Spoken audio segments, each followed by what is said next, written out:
It is a pleasure to address this forum with leaders from around the world as we recognize the 30th anniversary of Ukraine's independence and the 30th anniversary of diplomatic relations between Israel and Ukraine, as well as the trilateral relationship between the United States, Israel, and Ukraine.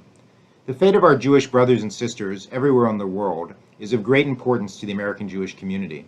Our connection to this part of the world is particularly poignant, as many of us trace our lineage to the region. Jewish organizations in the United States labored tirelessly to secure the rights of refuseniks.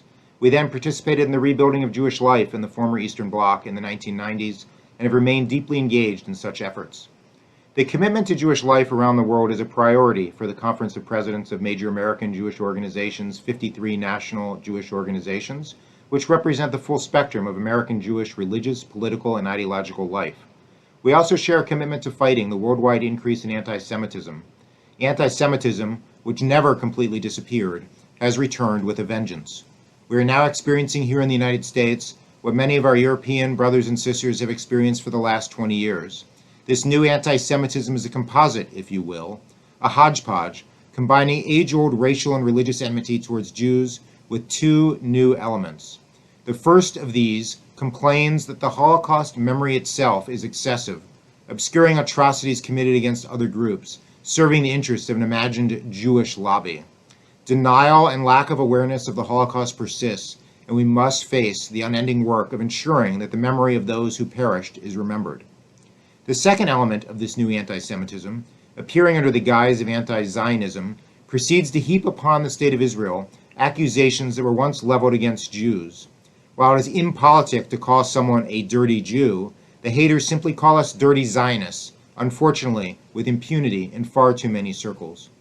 Anti-Semitic acts and incidents are occurring with alarming frequency, not just in America, but around the world. Anti-Semitic incidents spiked here in the United States during the violent conflict between Hamas terrorists and Israel over the summer. And far too often, public support for Israel has resulted in the deliberate exclusion of Jewish student and activist groups from involvement in traditionally progressive organizing spaces. We know this phenomenon has been a problem in Europe for far longer. But there are reasons for hope. The Conference of Presidents last week joined a coalition of over 60 civil society and non-governmental organizations committed to the fight against anti-Semitism in the Shine a Light campaign. The Shine a Light initiative, launched this Hanukkah, takes a comprehensive approach to combating anti-Semitism by advocating for necessary policy changes at the governmental level, as well as rooting out cultural forces that contribute to hatred against Jews in education and in civil life. One critical tool at our disposal is the International Holocaust Remembrance Alliance working definition of anti-Semitism. The IRA definition of anti-Semitism provides a framework to identify instances of anti-Semitic behavior, including when criticism of Israel's policy or the actions of the Israeli government veer into anti-Semitism. Such criticism and denying Israel's right to exist or rejecting the right of self-determination for the Jewish people. We applaud the passage of anti-Semitism legislation in Ukraine this year and ask the Ukrainian government to take it one step further by formally adopting the IRA definition. We appreciate governments around the world, over 30 of them, who are using the IRA definition of anti-Semitism for education, training, and determining hate crimes and discrimination.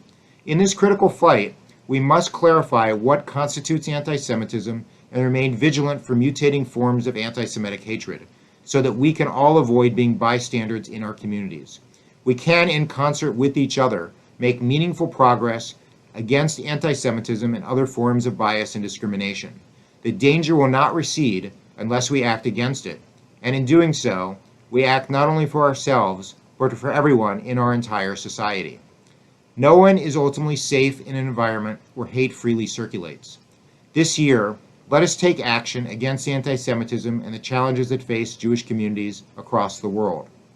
American Jewish organizations will continue to defend the State of Israel against delegitimization and reinforce relations between the diaspora and the Jewish state, and this includes the trilateral relations between Israel, Ukraine, and the United States. We are pleased that Ukraine joined the United States and Israel in not attending the UN Durban conference earlier this year. Ukraine's support for Israel at the United Nations has not gone unnoticed, and we thank President Zelensky and the Ukrainian government for continuing to strengthen the Ukrainian-Israeli relationship.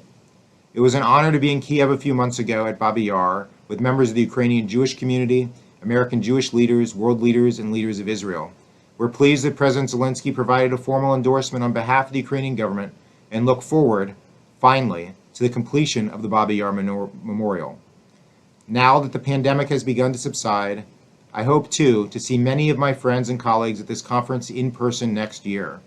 I sincerely appreciate the opportunity to work together as partners and engage here and now on the issues of our time, especially the critical issues of fighting anti-Semitism. And I'm deeply grateful for the relationships that unite and sustain us today. Thank you very much for the opportunity to address you.